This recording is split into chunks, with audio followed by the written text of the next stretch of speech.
course, to give us more details about the importance of ensuring that you just protect yourself from any hearing loss. Barry, thank you so much for your time and welcome to the South African Morning. I mean, why is it important to protect your hearing at any age? Yeah, the ability to hear and communicate well obviously is critical at any age, but particularly as one gets older. So at Auria Senior Living, we operate, own, develop and operate senior living communities throughout the country. So we are dealing with older people on a daily basis. Of course, a lot of these people do experience hearing loss or impaired hearing, which has a number of impacts on daily life, such as it impacts obviously depression. It results in some sort of social isolation. A very important aspect of it is the impact on hearing loss, on cognitive decline, and of course often they're more prone to trips and falls. And as you said earlier in this introduction, hearing loss cannot be reversed. It's critical to social interaction. Yeah. And often there's some sort of stigma attached to this, especially with older people. With wearing a hearing aid, a lot of people are resistant to it.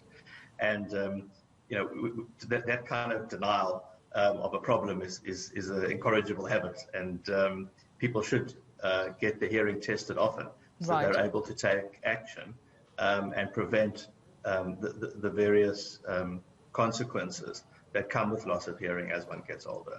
And we often hear that prevention is better than cure. What should we be doing, or rather what should we be preventing in terms of what could potentially affect our hearing? Yeah, it's a very good question. So, it may seem obvious, this discussion that we're having, but the truth is that most people actually only have their hearing tested about 10 years after they first start experiencing hearing loss. And the statistics are that about 20% of people actually get treatment at all and might seek help, and most of these might actually delay this treatment or testing until they're actually having problems communicating. A lot of hearing aid users wait about 10 years after diagnosis until they're actually fitted with a hearing aid.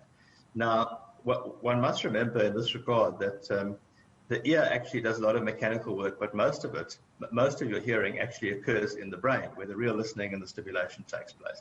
And this continuous stimulation is maintained if a person with hearing loss actually has a hearing aid. Yeah. There's an interesting study, and especially it relates to the elderly, by Johns Hopkins University, where in the States, where they studied people over a 12-year period, and they looked at the impact of hearing loss on the incidence of dementia. And mild hearing loss actually resulted in double the dementia risk. Moderate hearing loss resulted in 3 times the dementia risk, and severe hearing loss resulted in 5 times the dementia risk. So it's quite critical. You can see that it's quite critical for older people to deal with hearing loss as it arises. Often, as I said, there's this possibly a stigma around it, and there's no way to really do this in some sort of clandestine way. One has to just consult the problem head on. Absolutely. And get hearing tested on a regular basis, so that one can take action and prevent the other aspects of decline in older people that actually comes with hearing loss. Right. Then on that note, please then take us through some of the symptoms that people need to look out for. So firstly, I'm going to specifically talk here about older people, because I think that is the majority of people's experiencing hearing loss. And the symptoms would be struggling with high frequency sound. So typically that would be the voices of, say, women and children, for example. Now, often one would notice older people struggling to hear what children are saying. So this is a fairly common symptom. The other one is inability to distinguish between the S and the TH sounds. And of course, the obvious ones, like people turning up the volume on the TV louder than most people would generally consider acceptable.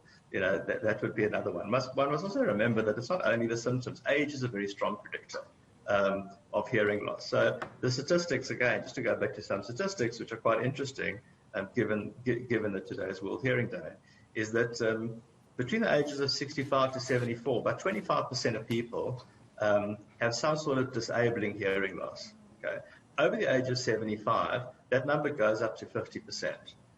So it's fairly prevalent amongst older people. So even in the absence of very, very noticeable symptoms, right. It would still be wise to go for a hearing test on a fairly regular basis. One must also remember that statistically, men actually experience hearing loss far sooner than women do. In fact, probably or possibly 10 to 20 years sooner than women do.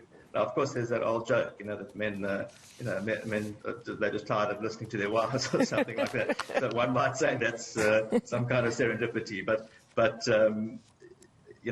these are just the facts. And These are the important points. So listen, I've also read somewhere that, in addition to the symptoms. Yeah, I've also read somewhere that sometimes, as women, we overuse our word count, our daily word count. So I don't know if that attributes to that. But thank you so much. I think the point there is to constantly just keep testing and constantly just make sure that, your hearing is on point. Barry, thank you so much for your time this morning.